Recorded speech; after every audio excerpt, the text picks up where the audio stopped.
അവിടുത്തെ മീനാനുഭവത്തിന്റെ സ്മരണകൾ ആചരിക്കുന്നു. താനേൽപ്പിച്ചു കൊടുക്കപ്പെട്ട രാത്രിയിൽ ഈശോ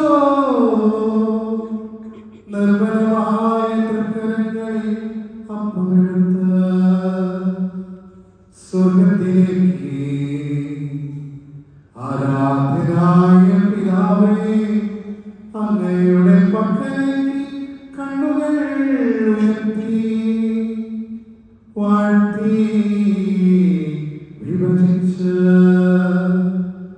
ശിഷ്യന്മാർക്ക് നൽകിക്കൊണ്ട് അരുൾ ചെയ്തു.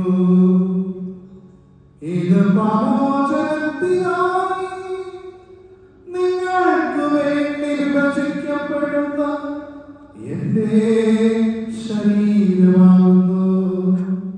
നിങ്ങളെല്ലാവരും ഇതിൽ നിന്നും വാങ്ങി ഭക്ഷിക്കുവിൻ.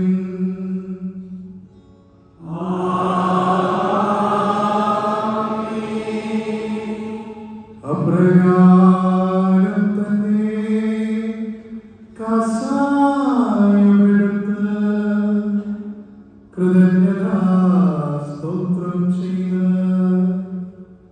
വാഴ്ത്തി അവർക്ക് നൽകിക്കൊണ്ട് അരുൾ ചെയ്തു. ഇത് പാപമോചനത്തിനായി അനേകർക്ക് വേണ്ടി ചിന്തപ്പെടുന്ന പുതിയ ഉടമ്പടിയുടെ